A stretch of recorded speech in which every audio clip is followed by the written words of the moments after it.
Bienvenue sur Leadershift, le podcast qui fait bouger votre leadership. Bonjour, c'est Vincent. Bienvenue dans ce nouvel épisode de Leadershift. Attention, je vous avertis, je vais devenir lyrique vers la fin, donc voilà. Nous sommes toujours dans notre série d'articles sur On Leadership de Harvard Business Review, 2e volume, on a bientôt fini, épisode dans lesquels nous étudions, nous commentons les articles écrits ces 20-30 dernières années sur le leadership dans HBR, grande revue de ressources humaines et de management. Nous sommes cette semaine avec messieurs et ou mesdames Groisberg et Slind, qui ont écrit cet article en 2012, donc déjà 10 ans, mon Dieu. Et cet article s'intitule « Leadership is a conversation », d'où le titre de l'épisode « Le leadership est une conversation ». Mais quel beau titre, me direz-vous? Mais quel beau titre! Le leadership est une conversation. Ah, on sent déjà l'intensité, la qualité de l'écoute commune, ou pas, comme on le verra. Alors, nos chers auteurs ou autrices commencent, il est de bon ton, par critiquer le bon vieux Command and Control, qu'on a aussi critiqué dans l'épisode 155, donc le précédent, et je vous avais dit qu'il fallait remplacer Command and Control par Coordinate and Cultivate, donc coordonner et cultiver. Alors là, nous, non, on arrête avec les C, la lettre C est en train de devenir out of fashion, c'est pas du tout à la mode. Alors eux, ils remplacent évidemment 2 C par 4 I. Alors oui, je sais, c'est un peu le biais de l'écriture anglo-saxonne qui se sont obligés de faire des verbes qui commencent par la même lettre. Alors j'en suis moi-même coupable, puisque ceux qui suivent des cours avec moi, vous connaissez les 4D, les 5D, les machins. Bon, bref. Donc, le leadership est une conversation. Comment ça marche selon messieurs, mesdames Groisberg et Slind? Les 4 I, ce sont intimité, interactivité, inclusion, intentionnalité. Bon, tout un programme, me direz-vous. Pour chacun de ces substantifs qui commencent par I, nous allons étudier ce qui se passait avant, ce qui doit se passer maintenant, et quel est le focus, quelle est la substantifique moelle de ce substantif qui commence par I. Vous êtes prêts? Vous êtes prêtes? Bon, on y va. Intimité. Alors avant, l'intimité, en gros, il n'y en avait pas. C'était de la com top-down, du haut vers le bas, un ton très formel, très corporate, beaucoup de formalité dans les échanges, dans la communication. Tout ça, mesdames et messieurs, c'est très 2010, c'est fini. Il faut maintenant utiliser plutôt un style de communication direct, donc entre personnes, et non pas de top-down, donc entre personnes dans tous les sens, communication directe, et promouvoir la confiance et l'authenticité. Alors ça fait un peu bullshit bingo, on a déjà dans les 4 premières minutes, on a déjà plein de mots-clés, authenticité, confiance, etc. Mais nous verrons que nous ne pouvons pas en vouloir à nos auteurs et nos autrices, puisque nous aussi, sur Leadershift, nous sommes convaincus que la confiance et l'authenticité sont importants. Mais bon, donc l'intimité, l'idée, c'est de ne plus avoir une espèce de département communication, ou peut-être même pas de département selon la taille de l'entreprise, mais une communication qui est uniquement une communication froide. Donc formelle, corporate, top-down, mais d'instaurer un style de communication plus chaud, plus organique, on va dire. Le focus dans l'intimité, évidemment, c'est l'écoute. C'est d'écouter les collaborateurs, les collaboratrices, puisque vous voyez que dans une com top-down, typiquement, on ne les écoute pas, puisqu'en plus, c'est un mode de communication asynchrone dans lequel on s'empêche d'avoir le retour. Alors, il faut écouter un petit peu les ragots, les rumeurs pour savoir qu'est-ce qui se dit. Là, non, on dit, tout ça, c'est fini. Maintenant, on va écouter les gens en direct. One-on-one, collaboration, communication directe. Premier I, intimité. Deuxième I, interactivité. Alors, évidemment, le deuxième I va avec le premier, parce qu'une communication top-down, eh bien, l'interactivité était nulle. Bah oui, c'était du broadcast, c'était newsletter, c'était un mail qui partait de 1 et qui allait à 1000, à 50. D'accord? Donc c'était des imprimés, de la communication qui n'en était pas. n'importe quel modèle moderne de la communication vous indique qu'il doit y avoir un retour, un feedback, une interactivité quelconque.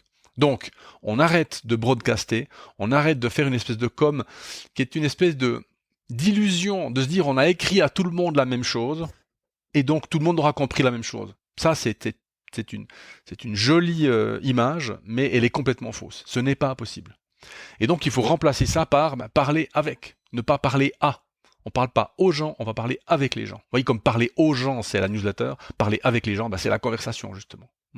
Donc, c'est du face-à-face. Alors, de un à plusieurs, mais du face-à-face, avec des allers-retours.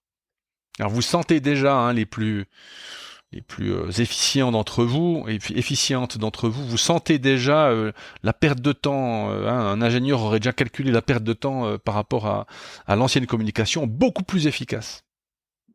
En fait, non. On le sait, la communication typiquement broadcast top-down, donc de 1 à plusieurs par mail par exemple, une efficacité nulle. Les gens n'ont pas le temps de lire leurs mails. Je le sais parce que j'envoie des mails et puis je veux dire, quand j'essaie de prospecter par mail, ça marche pas, les gens n'ont pas le temps. Le mail, c'est une espèce de truc qu'on consulte quand on a le temps. D'ailleurs, c'est ce que j'enseigne moi-même. Regardez votre mail 1 ou 2 fois par jour et pas plus. Donc, bref, tout ça pour dire que si avant on pouvait faire ce genre de communication, aujourd'hui c'est fini, il faut parler avec les gens. Alors là, le focus, alors j'ai dû mettre 3 points d'exclamation dans mes notes parce que leur recommandation c'est blog, forum et social media. Ouais, bon, c'est pas terrible, honnêtement, ça sent un peu 2012 quand même. Social media, on sait que c'est une perte de temps totale. Les forums, personne n'y va. Les blogs, il n'y a pas de commentaires dessus, ou très peu. Donc, bon, remplacer peut-être cette ancienne interactivité écrite par une interactivité vraiment orale et organique. Je vous donnerai quelques suggestions à la fin de l'épisode. Mais en tous les cas, augmenter l'interactivité de la communication. Intimité, interactivité, 3e I, inclusion. Avant, évidemment, ce qui va encore une fois avec, vous verrez qu'on dit à peu près 4 fois la même chose, les messages étaient créés par le management et les employés étaient consommateurs d'informations. Alors ça, c'est fini. On a les consommateurs dans le monde, dans notre monde moderne, en tout cas en Suisse ou en France ou dans les pays occidentaux. Donc les consommateurs veulent pouvoir donner leur avis, voire même créer une partie du message. Et donc, si avant le message était créé par le top management, aujourd'hui le contenu doit être partagé. Le top management doit accepter de rendre une partie du pouvoir sur le contenu aux employés. Alors de nouveau, le focus, c'était brand ambassadors, donc des employés qui deviennent ambassadeurs de la marque. Alors oui, dans le sens où effectivement, les boîtes qui n'ont pas de peine à recruter ces temps, avec un marché du travail très tendu, ce sont des boîtes qui arrivent à recruter par leurs collaborateurs et leurs collaboratrices, parce qu'ils sont fiers de travailler pour X ou Y. Et donc, du coup, oui, ce contenu de communication, il est aussi créé par les gens, par leur appréciation pour l'entreprise, par leur comportement en dehors de l'entreprise, mais aussi évidemment dans l'entreprise. Donc, inclusion dans le sens, il faut inclure les collaborateurs et les collaboratrices dans la création des différents messages de communication. Intimité, interactivité, inclusion, 4e I, intentionnalité. Vous voyez que ce qu'on est en train de faire, c'est de multiplier les occasions de conversation et de communication. Et donc, si avant on pouvait se permettre du coup d'avoir une espèce de communication réactive, fragmentée, au cas par cas, ad hoc, avec finalement comme moyen d'alignement des différentes communications l'affirmation, convaincre les gens, maintenant avec cette espèce d'ouverture de la communication, il faut absolument que l'agenda de ces communications soit clair et très bien expliqué. On ne peut pas continuer à parler, que tout le monde parle de tout, n'importe quand et n'importe comment. Ça devrait rassurer nos collègues qui sont en recherche d'efficience. Donc, on va pas organiser des conversations sur tous les sujets. On va se focaliser sur un certain nombre de sujets, voire sur un sujet peut-être pendant une certaine période. 3 mois, 6 mois, 12 mois. Le focus, c'est justement le focus. C'est le focus et le focus, puisque en ouvrant trop, on pourrait perdre en intensité de communication. Donc là, l'idée, c'est vraiment de choisir des sujets, donc d'être intentionnel, d'avoir une certaine intention de communication. Intimité, interactivité, inclusion, intention. Et donc, vous découvrez avec moi que ce mode de leadership n'en est pas un, en fait. On parle pas de leadership, on parle presque essentiellement de communication. Alors, il y a évidemment un lien, puisque nous savons que la communication est le vecteur essentiel de toute interaction humaine, donc du leadership. Et donc, c'est logique que la communication prenne une part importante dans le leadership. Mais, en fait, ce mode de communication, du coup, concrètement, comment il faudrait faire pour pouvoir le créer? Eh bien, je pense, mais alors ça, c'est moi qui rajoute maintenant à ce que les auteurs et les autrices de l'article n'ont pas dit, parce que, évidemment, c'est HBR, donc c'est écrit pour des grosses boîtes, des boîtes où ils sont plusieurs milliers, dans lesquelles il y a un département de communication, etc. Mais pour les boîtes dans notre région, les plus petites boîtes, les PME, bon, tout ça n'est pas très applicable. Enfin, si, dans l'idée, c'est applicable, mais le problème, c'est comment est-ce qu'on fait pour que ça arrive.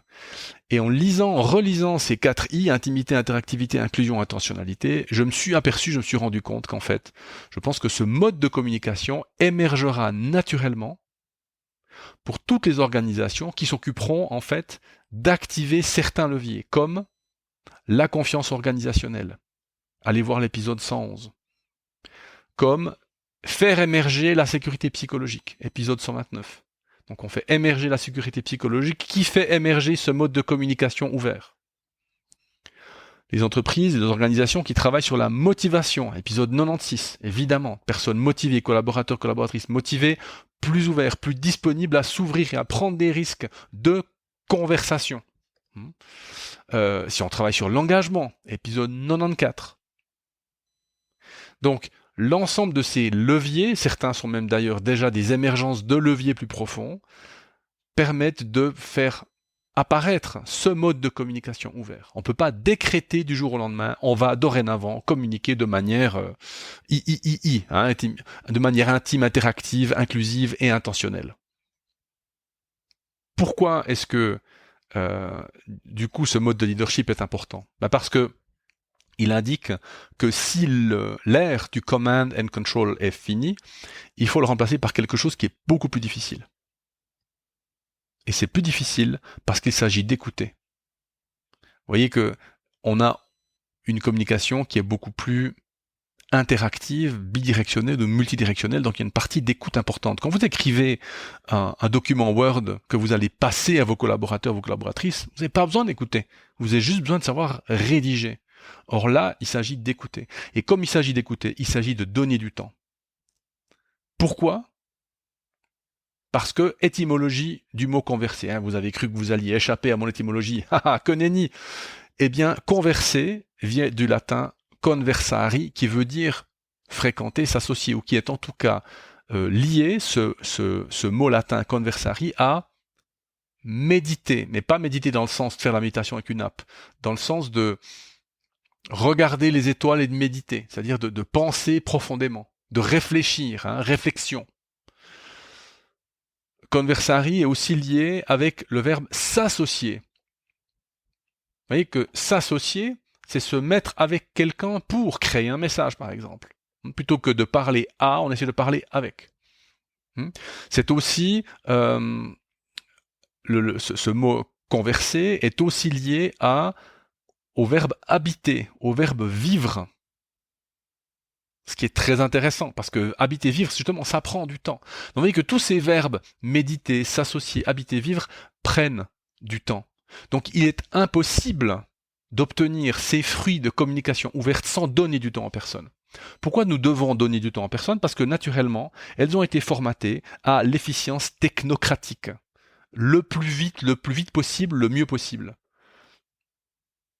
Et ne pas prendre le temps de s'asseoir 5 minutes.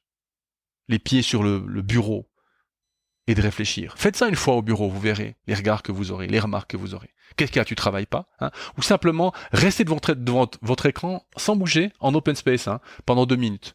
Vous verrez, les gens pensent que vous êtes endormi. Donc, si nous voulons obtenir ces fruits de conversation, ces fruits de leadership participatif, il faut donner du temps aux personnes. Et donc, il faut organiser ce temps pour les conversations. Alors comment ? Alors quelques exemples, je vous avais promis quelques exemples, mais que vous connaissez déjà en fait. On en a parlé dans épisode 1 de ce podcast, il y a fort longtemps. Le one-on-one. Pour tout le monde, à tous les niveaux. Je m'en fous, vous avez 40 personnes en prod, vous faites 5 minutes par personne par mois. Mais chacun a ses 5 minutes, les yeux dans les yeux, avec une bonne qualité de conversation. Vous mettez en place des entretiens annuels, trimestriels, mensuels, c'est égal. En fait, l'occasion, on s'en fout un peu. Ce qui est important, c'est la conversation qui va arriver. Imaginez des lunchs avec. Il y a des entreprises pendant la Covid qui tiraient au sort des gens et qui se rencontraient comme ça par hasard un quart d'heure sur Teams ou sur Zoom. Maintenant qu'on est de nouveau au boulot pour la plupart, on peut continuer à faire ça pareil. Quelqu'un peut s'occuper d'organiser des lunchs avec des teams différents. On va parler ensemble, on va converser. Plein d'idées. Je suis sûr que dans vos entreprises, vos organisations, vous avez plein d'idées pour organiser ces moments de conversation. Alors le moment ne suffit pas, il faut évidemment la qualité du temps et la qualité de l'environnement de conversation, mais bon, on va pas être pénible, on va déjà commencer par se créer des moments, des petits moments d'espace-temps comme ça, de qualité, pour avoir ces conversations. Et d'ailleurs, je me disais en terminant de préparer cet épisode que c'est peut-être un rôle pour les RH, pour mes copains et mes copines RH. Se battre pour des temps de conversation de qualité. Est-ce que c'est pas ça notre rôle à nous, RH ? Nous battre pour des temps de conversation de qualité, dans la folie ambiante, dans les ventes tout le temps, l'amélioration continue tout le temps. Nous voulons améliorer les relations et la communication. Donc nous nous battons pour des temps de conversation de qualité. Donc plutôt que d'être Chief HR Officer, Chief Human Resource Officer, peut-être nous sommes CCO, Chief Conversation Officers. Et finalement, nous, leaders, que nous sommes tous, nous pouvons aussi être des Chief Conversation Officers. Je vous avais averti que je serais lyrique. J'espère que je ne l'ai pas trop été. Et si je ne l'ai pas trop été, je ne l'ai pas trop pété même d'ailleurs, j'espère que vous me retrouverez pour le prochain épisode de Leadership. À la semaine prochaine. Ciao.